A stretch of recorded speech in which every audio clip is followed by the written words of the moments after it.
Howdy y'all, welcome back to Camshack Productions. Today we're going to dive in a little bit further into how to obtain a filming permit for national parks, and the biggest thing that I want to do is answer your questions in regards to what I have learned about this and things I think you really should know by watching this video. Stick around until the very end because I'm going to discuss a specific location that I think is absolutely ridiculous that you have to obtain a permit to film or take photos. I am not an attorney. Please just consider this advice. If you have real legal questions, make sure you reach out to an attorney and get someone that can answer those. There are definitely people that you can search out online that can help you with that. So let's dive right into this. My last video created a lot of comments. People had a lot of questions, and I really can't thank you enough for supporting me and watching that video, liking it, and making comments. Y'all have really helped me spread that video, and I really appreciate it. This video has really sparked a lot of interest, so I have taken the most common questions from everybody, and I am going to try to answer those. I am going to be referring to my notes, sorry, but I want to make sure that I get this right. So the number one asked question in all of this is, if you are not monetized and you're posting on YouTube, do you have to get a filming permit? As far as I can tell, yes, you do. Because you signed an agreement with YouTube when you signed up that said, hey, YouTube, you can make money on my videos by posting ads and things like that if you'd like. Thank you for letting me post on your platform. So therefore, YouTube is making money. They are fully monetized, right? So essentially, the government come back and say, hey, you are making content that's going onto a platform that's making money, and you have to have a commercial filming permit, even if your own individual channel is not monetized. Now, the National Park Service says that it is not going to be searching for YouTubers specifically. I don't know how much of that I believe, but I do know that it leaves a door open, right? There's a law that says you have to have a filming permit if you're going to post on YouTube. And the National Park Service is saying, we're not looking for you, but if they find you, they can still write you a ticket. They can still send you a fine or jail time. So they say they're not looking for us, but they definitely could be out there. And if a ranger finds you and you post on YouTube, or your video shows up and they have somebody that's scouring YouTube, they could definitely come after you. So yes, by posting on YouTube, TikTok, anything that makes money, any kind of social media, essentially, you are now a producer, and therefore you are liable for anything that happens. What can we do about this? This is a really important question. The best thing you can do is you can write your congressperson. You can go to house.gov, you can enter your zip code, and that will bring up your elected congressional representative. You can then go to the contact page and you can write them a lengthy email how videoing is no different than photography. Why do I need a permit to video, but I don't need a permit to post photos or sell them as stock for photography? This is unconstitutional, things like that. Really think about what you're going to say and leave them a long email and ask them to reply to you. Another thing you can do is you can write Biden. You can go to whitehouse.gov. You can then go into the contact page and you can send Biden a long email saying exactly the same thing that you sent to your congressperson. This is unconstitutional. We don't believe in this. It's really important to make noise on this, you guys. And the best way to do that is to write those letters. So I think one of the biggest points that we need to really make is, what's the difference between photography and video, right? You are allowed to go out and take as many still images as you'd like. You can sell those for stock. You can put them all over the place, and you have the exact same equipment, your tripod, your camera, you, maybe a friend. You can even put them in it and still be okay. But the second you click that dial over to video, you now need a permit. And I just can't understand what the difference is. I think this is where we really get into that kind of unconstitutional piece and where some of our argument can be. This is, again, our place. These are our national parks. These are our national lands that we should be able to enjoy and show to people and share and just revel in the beauty of them, because that's what they're all about. And again, we all have to respect those rules, but just because one person's being an idiot doesn't mean you should punish all of us. I mean, I can go out and take photos everywhere, but I have to wait up to 6 weeks to possibly be denied a permit for filming. I just don't understand. And I think, we talked a little bit in the last video about a compromise, and I think that's something we can easily come up with. So I think, it's just one of those things where we need to talk about this, share people's videos, like them, give them comments, get this up in the algorithm, and really let's make a stink about this. What's going to happen next is that somebody is going to end up challenging this. This is going to end up going to court, and I think it's going to be deemed unconstitutional. I don't want it to be me.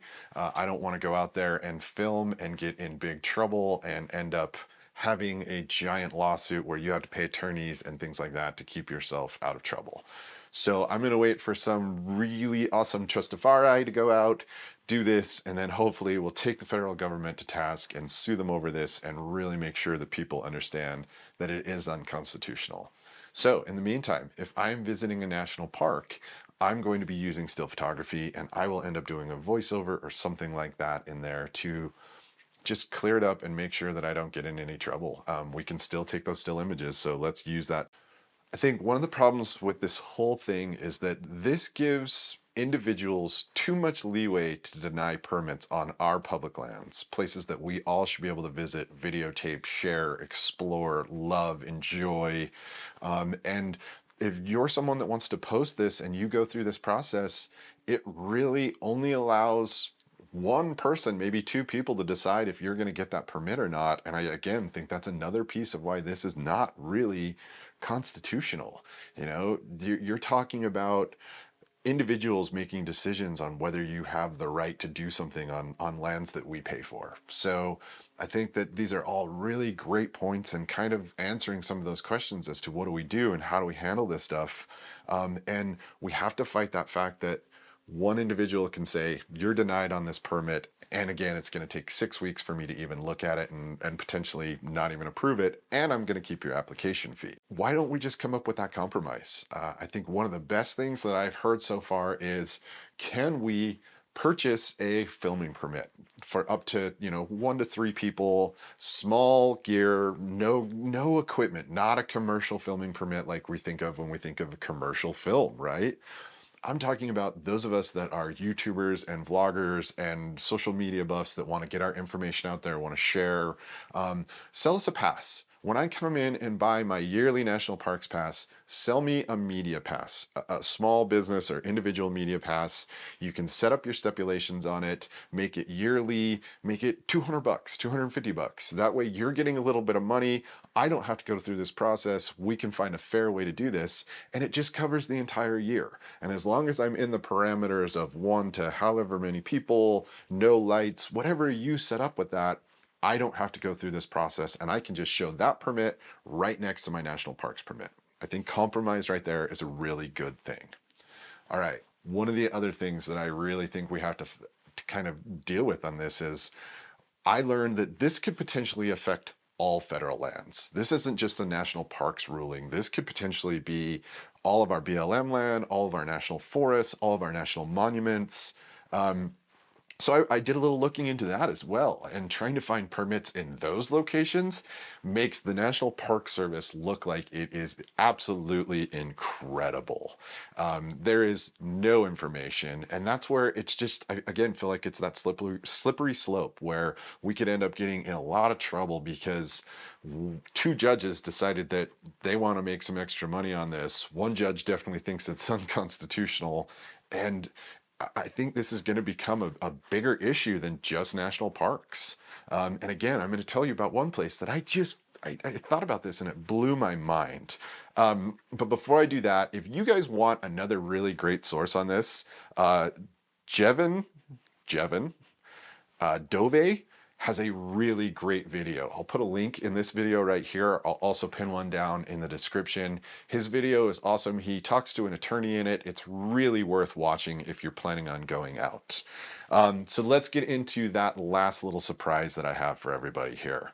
I want to talk about one place that I think that you should never be required to have any kind of permit to take photos, to take video, and that is the National Mall in Washington, D.C.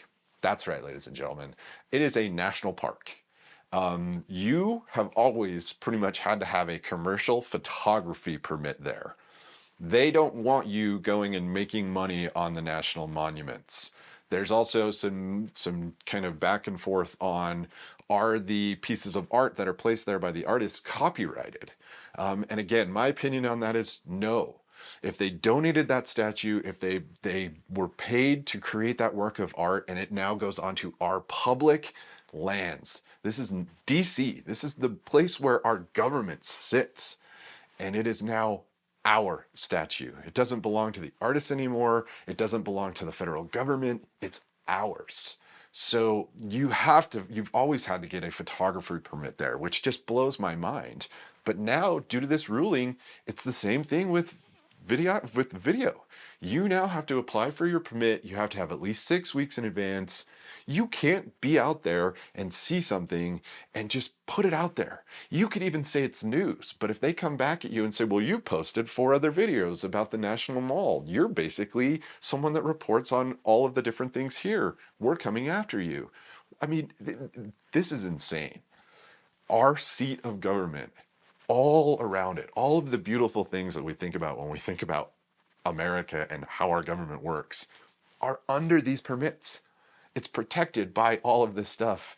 And to me, this isn't a safety net. This isn't a way to protect those places. This is a way to make money. This is a way to stifle free speech. And this is a way for us to not be able to go out and share our beautiful place with people and not make them pay for it. The whole economic side of this is a different thing. But the fact that they want you to pay more money just to see things that we've already paid for. It's ours. It's federally ours. It just blows my mind. So, I just think it's one of those things where we really have to understand that this is important. Send those letters, get out there, make noise, go to DC, film, don't get in trouble, don't end up going to jail. But please, let's make a change on this. We can all do it. If we keep going at this and we keep making noise, something is bound to change. I just really want to say thank you to everyone. From the last 2 videos that I have put out, I have gained over 200 subscribers.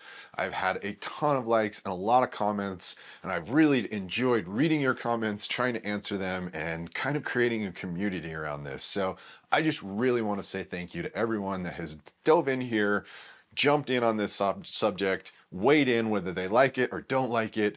That's what this is all about. This is us expressing how we feel about this, and I just want to say thank you. And I really want to say thank you to all of those people that recently have gone down and hit that subscribe button. It helps so much, and I really do. I want to get to a place where when I go out on these videos, maybe I make enough money to cover my gas to get to these great places. It really is something that would be wonderful. So thank you for your support. Hope to see you guys in our next video.